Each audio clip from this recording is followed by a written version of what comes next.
Good morning to all મિત્રો, આજના લેક્ચરમાં આપણે નોઇઝ વાઇબ્રેશન અને હાર્શનેસ એન્ડ સેફટી સબ્જેક્ટ અંતર્ગત chapter number 5 source of noise measurement technique and control, જેમાં ટોપિક આપણો જે કન્ટિન્યુ રાખીએ noise due to tyre and or road friction and slip characteristic.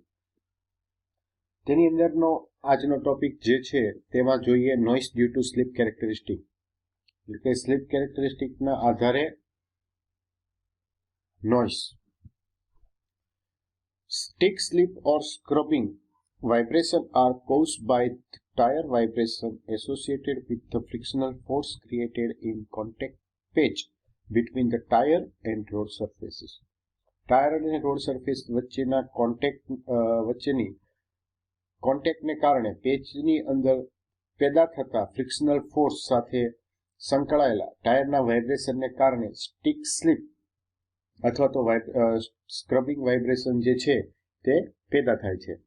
Van the tyre flatten in contact patch, the changing radial direction produces tangential force between tyre and road. જ્યારે tyre સંપર્ક પેચની અંદર flat થાય છે તો તે વખતે radiation deflection જે છે તે બદલાઈ જાય છે અને ટાયર અને રોડની વચ્ચે ટેન્જન્શિયલ ફોર્સને પેદા કરતું હોય છે.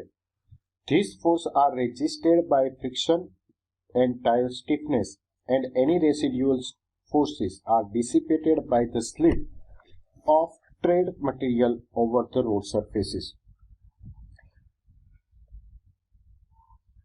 જ્યારે કોઈ પણ ફ્રિક્શનલ ફોર્સ અથવા તો ફોર્સ જે છે તે ટાયર અને રોડની વચ્ચે ભેગા થવાને કારણે એકબીજા સાથે કોન્ટેક્ટમાં રહેવાને પરિણામે તેની અંદર તેની જે રેઝિસ્ટન્સ પેદા થતો હોય છે અને આ રેઝિસ્ટન્સ જે છે તે રોડની સરફેસ ઉપર નીચેની તરફ જે કોઈ પણ ફોર્સિસ લાગતા હોય છે તો તેની મદદથી તે આગળ વધી રહ્યો હોય છે અને અમુક સમયગાળા પછી તે છૂટો પડી જાય છે.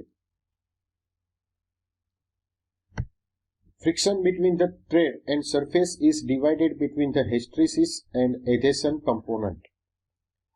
એટલે કે જ્યારે કોઈ પણ ફ્રિક્શન તે ટ્રેડ અને રોડ સરફેસીસ વચ્ચે આવતું હોય છે તો એવા કિસ્સામાં તે બે ભાગમાં વિભાજિત થાય છે. એક એધેશન કમ્પોનન્ટ અને બીજા નંબરની અંદર આવે છે હિસ્ટેરેસિસ કમ્પોનન્ટ.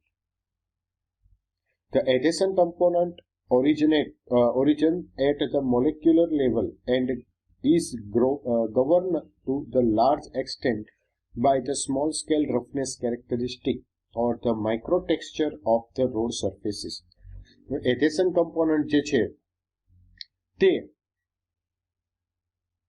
એક એટોમિક લેવલ ઉપર એડિશનનો મૂળ ધરાવતો હોય છે કે જે રોડની સપાટી ઉપર નાના પાયે તેની રફનેસ કેરેક્ટરિસ્ટિક અથવા તો માઇક્રોટેક્ચર દ્વારા મોટા પ્રમાણમાં કંટ્રોલ થતું હોય છે. During the relative sliding between the tyre and road surface, the adhesion bond have been form between the tyre and road surface being to rupture to break apart that contact is effectively lost. The tire rubber is then free to slip across the road surface. હવે જ્યારે tyre અને road સપાટીની વચ્ચે એકબીજાની relative motion sliding motion થતી હોય તો તે વખતે ટાયર અને રોડની જે સરફેસ છે તેના વચ્ચે એડિશન બોન્ડ બનતો હોય છે અને તે પછી બ્રેક પણ થાય છે. એટલે કોન્ટેક્ટમાં જે રહેલું હોય તો તે વખતે તેની ઇફેક્ટિવનેસ જે છે તે જતી રહે છે. એટલા માટે અને ત્યાર પછી તેની અંદર ટાયર અને રોડની સરફેસ વચ્ચે એકબીજાની જે કેરેક્ટરિસ્ટિક જે છે તો તેના પરિણામે સ્લીપ થવાની સંભાવના રહેલી હોય છે. Contact may be regain as this residual forces are dissipated, અને એકબીજાની સાથે જ્યારે કોન્ટેક્ટમાં થાય છે તો એ વખતે એકબીજાની સાથે જો તે દૂર થઈ ગયા હોય તો અમુક સમયગાળા પછી તે ફરીથી પાછા એકબીજાની સાથે ભેગા પણ થઈ જતા હોય છે. The hysteresis force is due to the bulk phenomenon which also act at the sliding surface. Hysteresis force જે છે તે તેના બલ્ક ફિનોમિનનના આધારે તેને કારણે તે જે સ્લાઇડિંગ સરફેસ જે છે તેના ઉપર કામ કરતું હોય છે. In the contact zone thread rubber drapes around the aspirates in the road surface, and in absence of slip, the pressure distribution about each aspiratory is roughly symmetrical. હવે જ્યારે કોઈ પણ એકબીજાની સાથે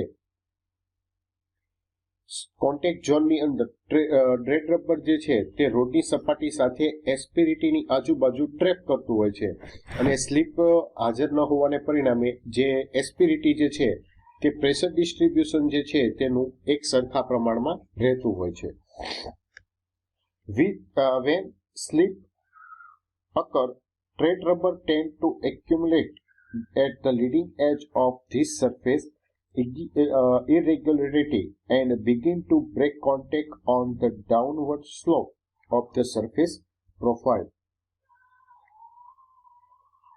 કોન્ટેક્ટ ઝોન જે છે તેની અંદર ડ્રેડ રબર રોડની સપાટીની અંદર આજુબાજુ તેને ટ્રેપ કરે છે, અને તે સ્લીપની ગેરહાજરી દરમિયાન દરેક વખતે એસ્પિરિટીનું જે પ્રેશર ડિસ્ટ્રીબ્યુશન જે છે તે કરતું હોય, અને પરિણામે જ્યારે સ્લીપ થાય તો એ વખતે જે કોન્ટેક્ટ સરફેસ જે છે તેની અનિયમિતતા, એની અનઇવનનેસ જે છે તે એની ટોપ એજ ઉપર રબરને જમા કરતું હોય છે, અને તેના પરિણામે જે કોન્ટેક્ટ પ્રોફાઇલ જે છે તે નીચેની તરફ કોન્ટેક્ટ જે છે તે કરી શકતું હોતું નથી.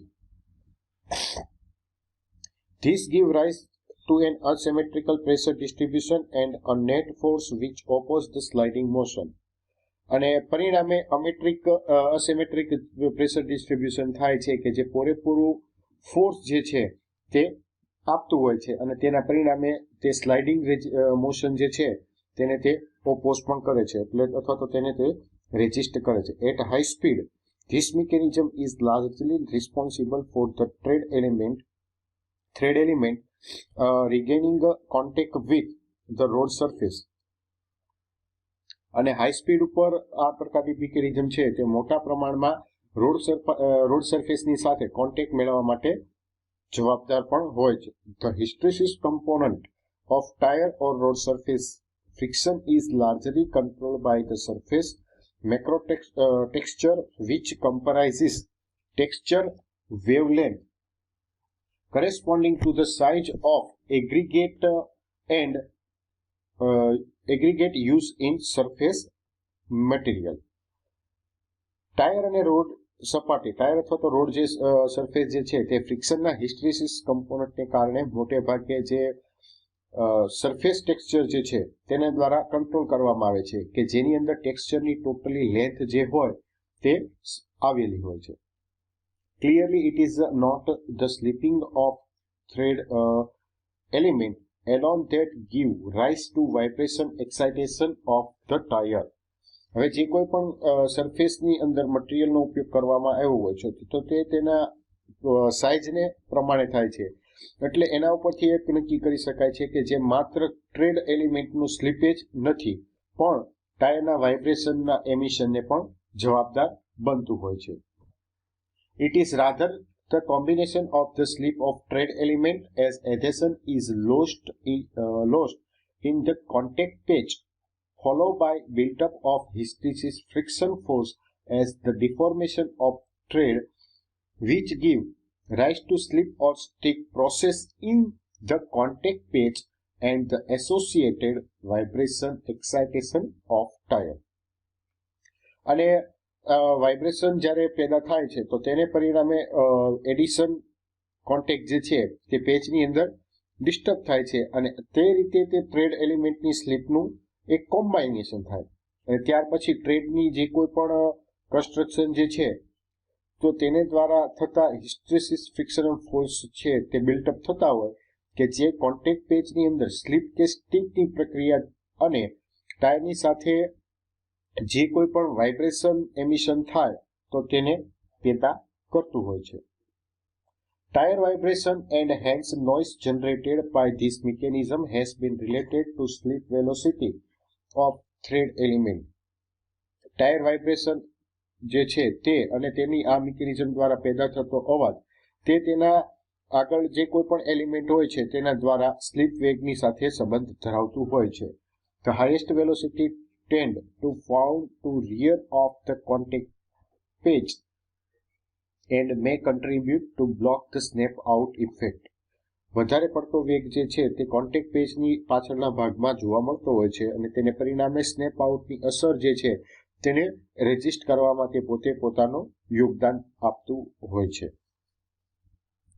નેક્સ્ટ જે સ્લાઇડ જે છે તો તેની અંદર જે નોઇઝ સ્લીપ કેરેક્ટરિસ્ટિક પ્રમાણે જે ફિગર જે છે તે અહીં આકૃતિમાં સ્ટિક સ્નેપની માટે દર્શાવેલી છે કે જેની અંદર ટેન્જન્શિયલ મોશન દરમિયાન કઈ રીતે રોડ કોન્ટેક્ટ સાથે ટાયર ટ્રેડની કોન્ટેક્ટ કઈ રીતે થતા હોય છે તે અહીં ફિગરમાં દર્શાવવામાં આવેલું છે.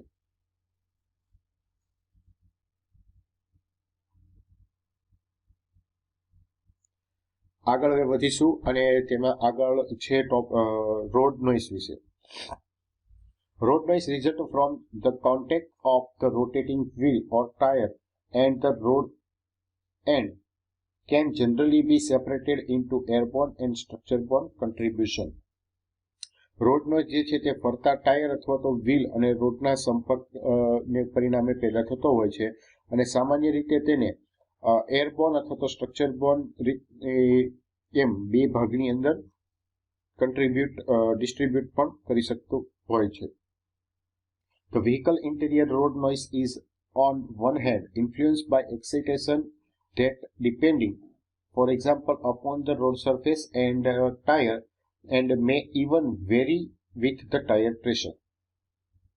વ્હીકલની અંદર જે ઇન્ટિરિયર રોડ નોઇઝ છે તે એક તરફથી પેદા થતો હોય છે, તેને અસર કરતો હોય છે કે જે રસ્તા રોડની સપાટી અને ટાયરના કોન્ટેક્ટ ઉપર આધાર રાખતો હોય છે અને ટાયરની અંદર પ્રેશરની સાથે તેનું મૂલ્ય પણ બદલાઈ શકતું હોય છે. On the other hand, the sound transmission behavior of vehicle, including the suspension and body, also has significant influence on the resulting vehicle interior and road surface.